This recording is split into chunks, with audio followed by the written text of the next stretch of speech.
Olá, eu sou Patrícia Mendes e esse é o podcast Segunda Chance. Nós estamos falando sobre personagens bíblicos e hoje eu gostaria de falar sobre perseguição. Eu não conheço sua vida e não sei o que você tem passado e nem sei se você tem a experiência de um dia ter sido perseguido por qualquer circunstância. Inclusive circunstâncias que você estava completamente correto, certo, sendo uma pessoa de caráter, agindo de maneira coerente, mas as pessoas que estavam ao seu redor,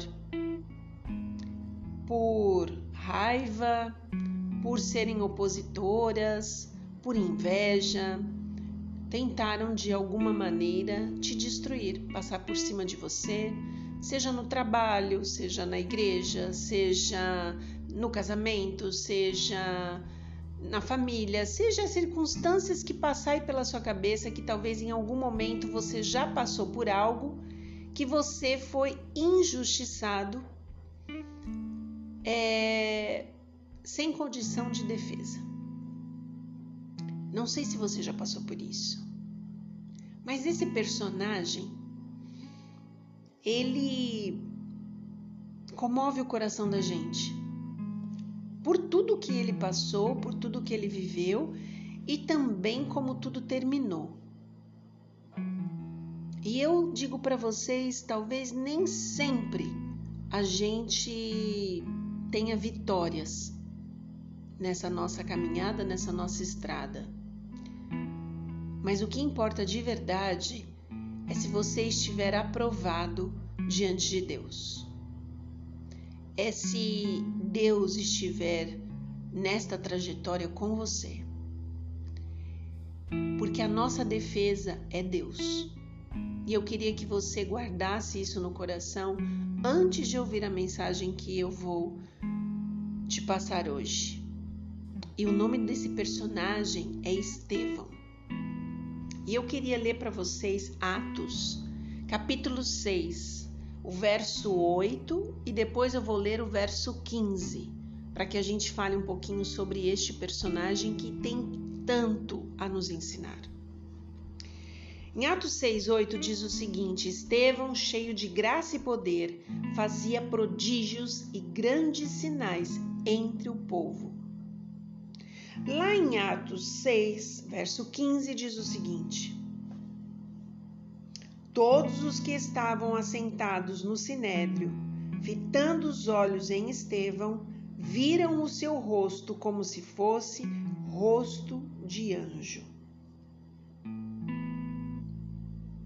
Lá em Atos 6, 9 e 10 diz o seguinte: Levantaram-se, porém, alguns dos que eram da sinagoga, chamada dos libertos, dos sirineus, dos alexandrinos e dos da Cilícia e Ásia, e discutiam com Estevão e não podiam resistir à sabedoria e ao espírito pelo qual ele falava. Estevão, ele era muito ativo na causa de Deus. E ele, sempre que abria sua boca, ele o fazia com muita ousadia, proclamando a fé que ele tinha. Aqueles homens que estavam sempre a ouvir Estevão a falar, eles ouviam e mesmo dentro de uma discussão pública, se ela estivesse acontecendo, eles achavam que em algum momento eles teriam qualquer vitória sobre Estevão, porque eles olhavam para Estevão e achavam que Estevão tinha assim uma certa ignorância, porque ele não era culto como aqueles homens, não era tão preparado quanto aqueles homens. Mas o que eles não percebiam é que aquilo que Estevão tinha muito faltava neles, que era a presença do Espírito Santo. E aqueles homens, por mais instruídos que eles fossem, através das leis, eles não conseguiam ter a habilidade que Estevão tinha de ensinar, de defender as verdades e de derrotar a oponência de pessoas que não entendiam a vontade de Deus, como Jesus havia vindo e ensinado aqueles homens, aos seus discípulos, a Estevão, a Paulo. Aqueles sacerdotes, aqueles maiorais, eles testemunhavam essa manifestação do poder de Deus através da vida de Estevão e eles se enchiam cada vez mais de ódio e vontade de destruir Estevão. Ao invés daqueles homens se renderem à prova cabal de que quando Estevão abria sua boca, ele falava do amor desse Deus, eles endureciam mais ainda o seu coração e tinham vontade de silenciar a Estevão da pior forma, matando Estevão, a sua própria igreja. Em várias ocasiões, aqueles homens que se diziam os dirigentes da igreja subornavam as autoridades romanas para que passassem por alto todo tipo de julgamento, condenação e execução injusta que eles faziam. Aqueles inimigos de Estevão, eles não tinham dúvida nenhuma de que eles poderiam seguir o mesmo caminho com Estevão. E eles não estavam nem um pouco preocupados com as consequências que viriam, não só da parte de Deus, mas dos próprios atos que eles estavam tendo em relação a Estevão. E aí estes homens armaram para ele. Quando Estevão se colocou face a face com aquelas pessoas para responder à acusação de blasfêmia, que era uma acusação mentirosa, um santo fulgor tomou e resplandeceu o rosto de Estevão.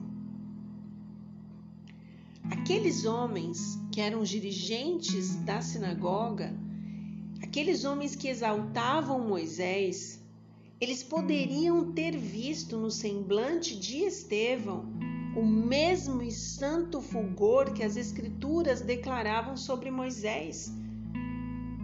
O Shekinah, que é a presença de Deus, era um espetáculo que eles nunca mais veriam no templo, cuja glória já haviam se retirado para sempre. Muitos homens que contemplavam a radiante fisionomia de Estevão tremeram. Eles velaram o rosto de medo, de vergonha. Mas, por causa da sua incredulidade, da sua teimosia e do seu preconceito, eles decidiram não se abalar, não se arrepender e não se voltarem para Deus. Eles mataram Estevão. Essa história é dura. Eu acho ela dura. A gente pode se perguntar como alguém que estava ali falando do amor de Jesus, mostrando às pessoas verdades, fazendo prodígios e maravilhas na causa de Deus, podia ser perseguido pela sua própria igreja e ser morto por ela. Aconteceu com Jesus, aconteceu com Estevão. Aqueles homens não tinham limites. E eu fico pensando, se hoje, de alguma forma, esta perseguição pode voltar. A Bíblia diz que aquilo que aconteceu um dia pode vir a acontecer novamente. Assim nos ensina Salomão. E quando a gente pensa no mundo, no estado que ele está, a gente pensa que coisas assim é possível porque o ser humano está chegando na sua mais alta degradação. Pessoas boas serem sacrificadas por pessoas más. Tem um livro até que eu acho que o nome dele é Coisas Boas, porque coisas ruins acontecem com pessoas boas. E Estevão, quando a gente ouve a história, nos dá uma dor na alma de ver um homem tão entregue à vontade de Deus, e destruído pelo seu próprio povo. E eu queria deixar essa reflexão para você. Muitas vezes na vida da gente, a gente não vai estar na posição de Estevão, no sentido de estarmos pregando uma verdade tão acirrada que sejamos perseguidos. Mas às vezes as coisas são veladas, as perseguições são veladas, as dores são veladas, e a gente custa entender que é uma perseguição justamente por serem situações veladas. Dói, machuca, fere, destrói, adoece. E eu queria que você entregasse o seu caminho ao Senhor. Eu sinto realmente, enquanto estou gravando sobre a história de Estevão, que Deus precisa falar ao seu coração o quanto você precisa ser forte e o quanto é importante você ter realmente o Shekinah de Deus na sua vida. A presença de Deus, a real presença de Deus, ela vem através do caráter que nós desenvolvemos de acordo com a vontade de Deus. Por vezes, quanto mais parecido com Jesus você for, mais perseguido você será. Isso não é muito claro nem para você, nem para as pessoas que perseguem. Por vezes é inconsciente da parte delas, por não compactuarem com um caráter puro, limpo e são, e por não gostarem daquilo que elas veem, porque não veem em si mesmas, elas podem tentar destruir você, como aconteceu com a vida de Estevão. Aqueles homens estavam tão arraigados numa lama. Você vê que eles já vinham de perseguições terríveis, como fizeram com Jesus, como fizeram com os discípulos. Eles já estavam completamente entregues ao mal. Eles não percebiam mais, talvez, que aquilo que eles estavam praticando já tinha passado dos limites. Deus permite que o rosto de Estevão brilhe, se mostre, deixando claro para eles a presença do Espírito Santo. Talvez era um lampejo de esperança que Deus tinha de que ali eles se arrependessem e mudassem a sua história, a sua estrada, o seu caminho. Eu deixo uma mensagem para você que precisa ser forte diante das perseguições. Às vezes, como Estevão, Deus não vai nos livrar dela, mas vai segurar na nossa mão e o Espírito Santo vai estar conosco. Às vezes os inimigos terão a oportunidade de ver Jesus em nós e é muito provável que talvez por serem inimigos eles não mudem de ideia. E tá tudo bem. Isso é entre eles e Deus. Isso não é entre você e eles. Siga o seu caminho. Confie em Deus. E Ele tudo fará por você. Que Deus te abençoe.